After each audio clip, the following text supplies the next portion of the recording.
جرگے کے درمیان بیٹھے گہری نظروں سے دوسرے خاندانوں کو دیکھ رہے تھے۔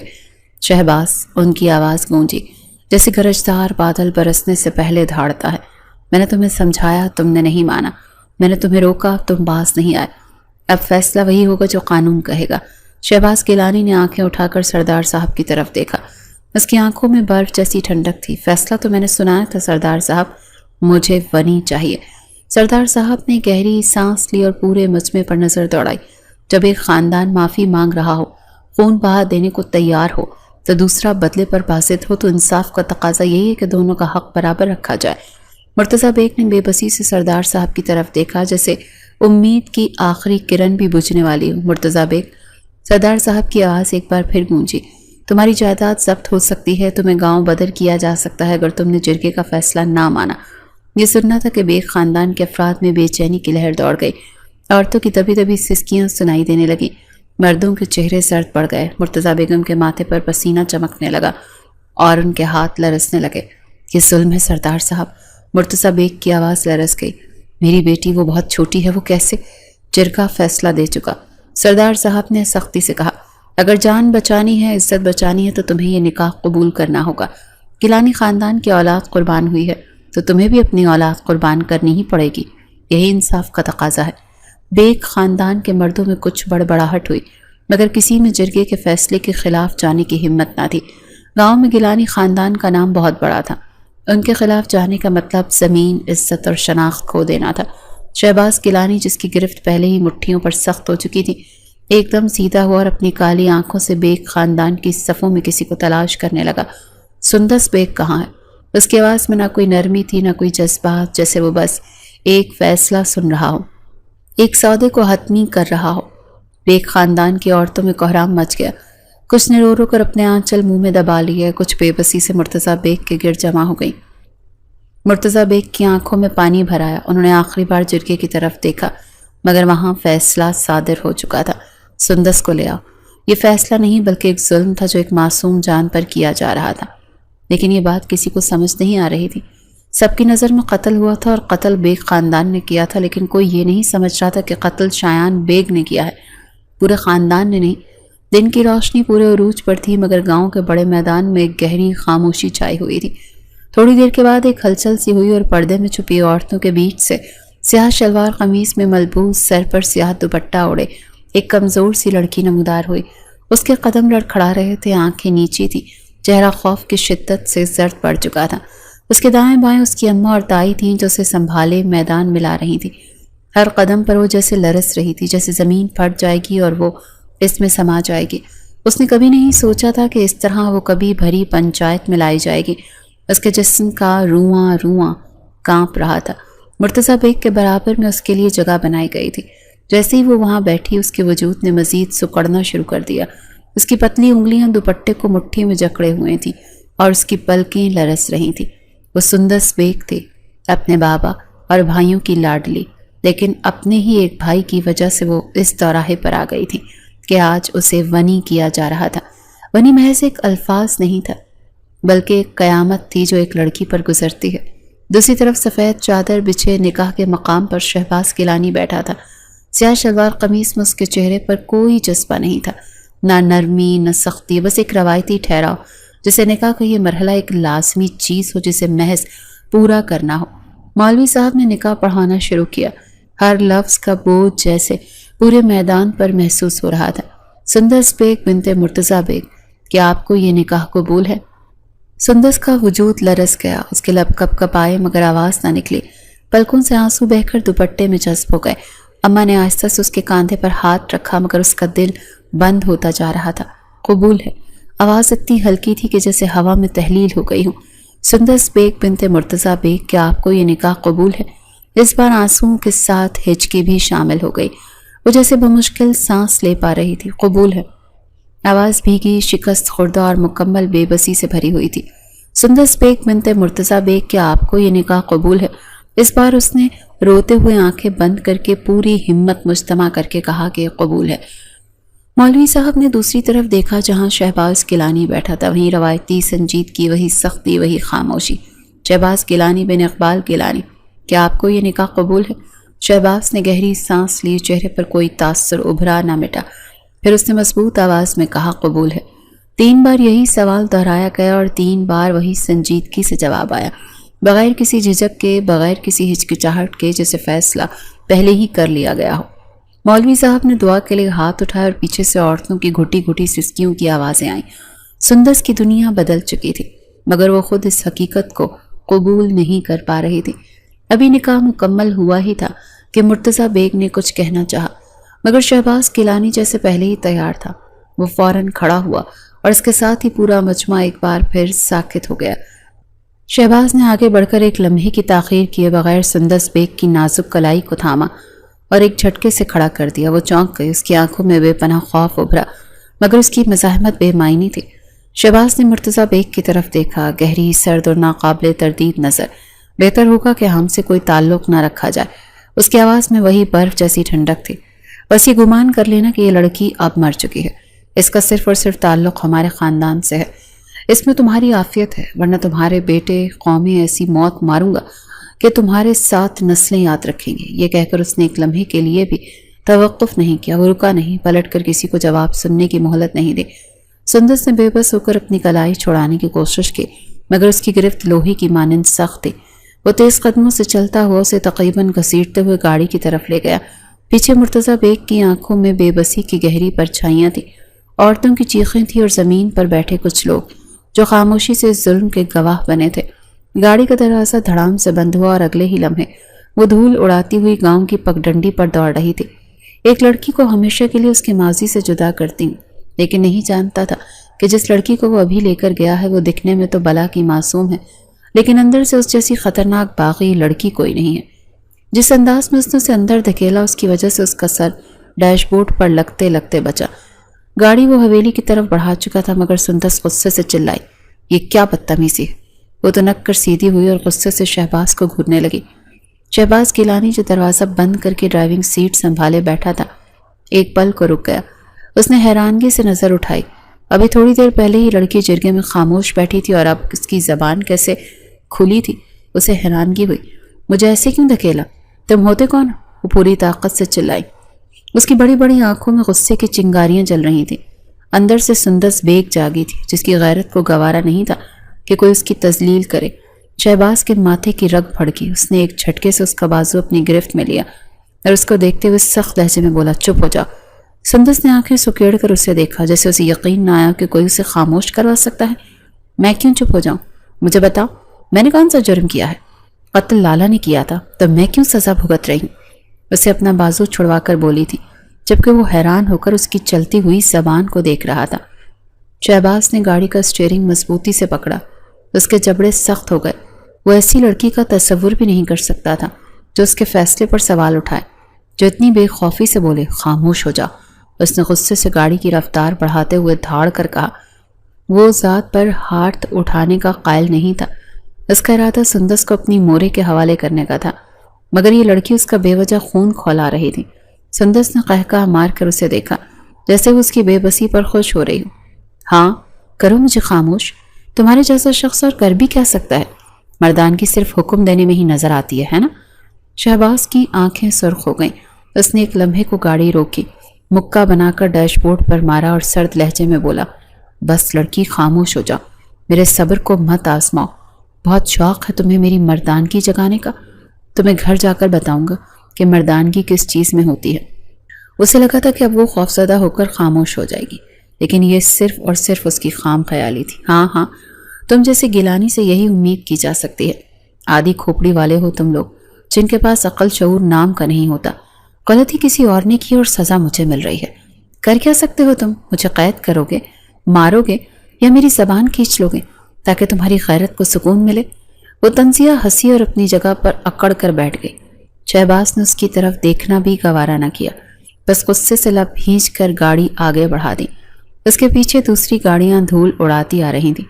گیلانی خاندان کے مرد اس فیصلے کو عملی جامہ پہنانے کے لیے حویلی کی طرف رواں دواں تھے، لیکن کوئی نہیں جانتا تھا جس کو لے کر جا رہے ہیں وہ ایک لڑکی نہیں بلکہ ایک آفت ہے جس سے پورا بیگ خاندان پناہ مانگتا تھا۔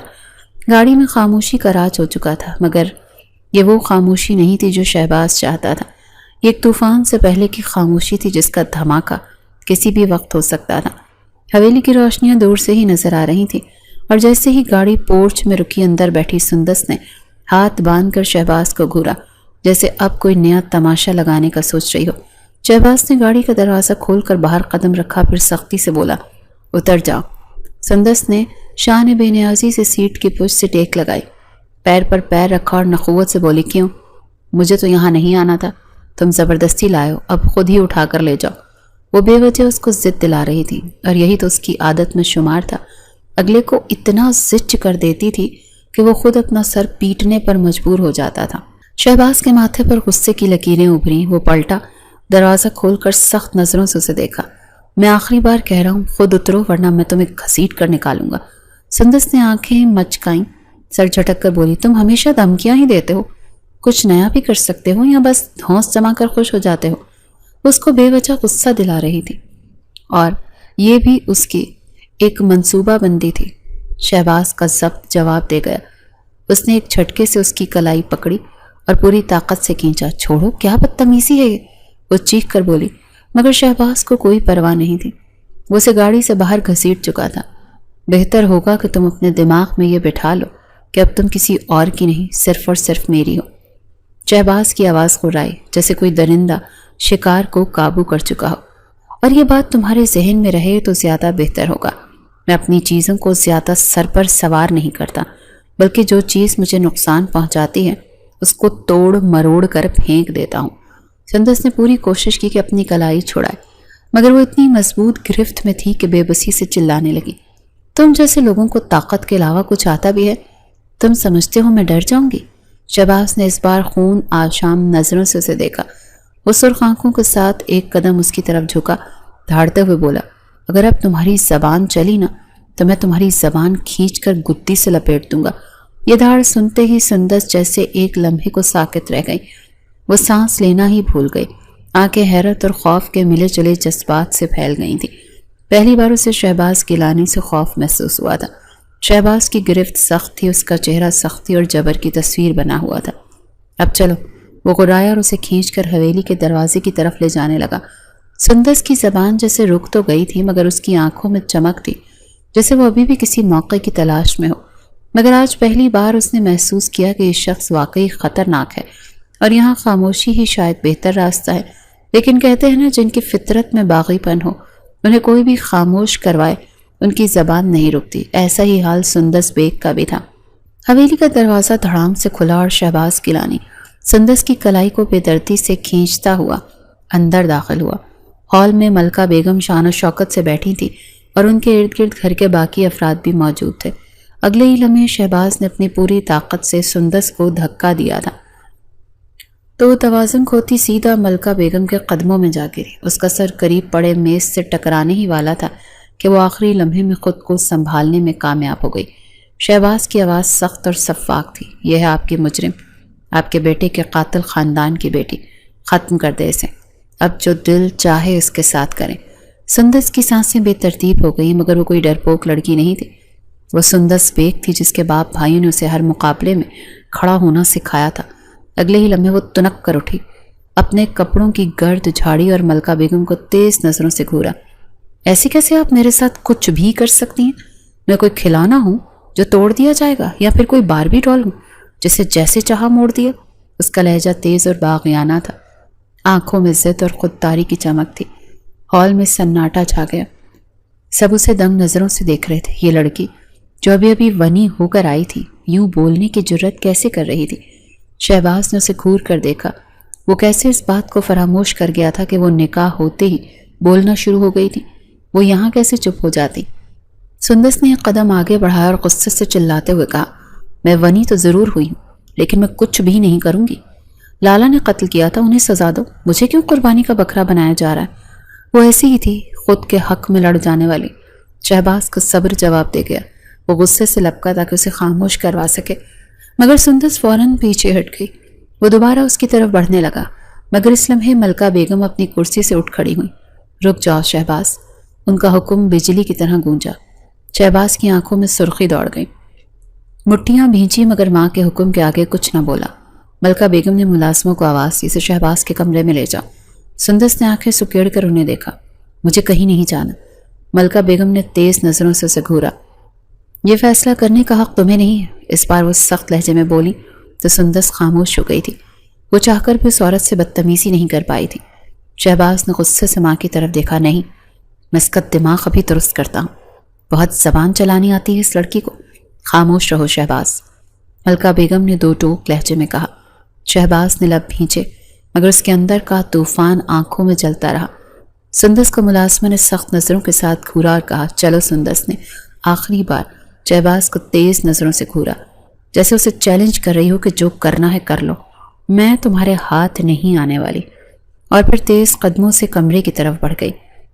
نان کا بس نہیں چل رہا تھا کہ اس لڑکی کا خون پی جائے، لیکن اپنی ماں کے آگے وہ بے بس تھا۔ جس کم سے اس کی ماں گزر رہی تھی اس کو وہ سر آنکھوں پر ہی بٹھانا چاہتا تھا تاکہ ان کا دل بہل جائے، اور یہی وجہ تھی کہ وہ غصے کے باوجود اپنی جگہ سے ہلا تک نہیں تھا۔ وہ جب نظروں سے اوچھل ہو گئی تو ملکہ بیگم آگے بڑھی تھی۔ آرام سے انہوں نے شہباز کی کلائی تھامی، بغیر کچھ کہے سیدھا اپنے کمرے کی طرف بڑھ گئیں۔ شہباز کے چہرے پر ابھی تک غصے کی سرخی تھی، مگر وہ ماں کے ساتھ چل دیا۔ دل دماغ غصے کے مارے پھٹنے کے قریب آ گیا تھا، لیکن محض ماں کا لمس ہی اسے کئی حد تک نارمل کر چکا تھا۔ کمرے میں پہنچ کر ملکہ بیگم نے دروازہ بند کیا اور گہری سانس لے کر اس کی طرف مڑی۔ بیٹھو شہباز۔ ان کا لہجہ سخت تھا۔ شہباز نے دانت پیسے اور سر جھٹک کر کہا، اماں اگر مجھے نصیحتیں سنانی ہیں تو مت سنائیں، میں اپنا فیصلہ کر چکا ہوں۔ یہ لڑکی میرے ہاتھوں سے نہیں بچے گی۔ میرا کوئی ارادہ نہیں تھا اس پر ہاتھ اٹھانے کا، مگر یہ چاہتی ہے کہ اس کے ساتھ برا سلوک کیا جائے۔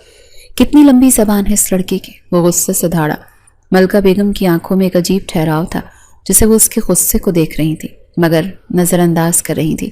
شہباز، ہم آج کسی کی بیٹی کو سزا دیں گے تو کل ہمارے سامنے بھی بیٹی موجود ہے، ناہید بھی ہے ہمارے گھر میں، مکافات عمل سے کوئی نہیں بچ سکتا۔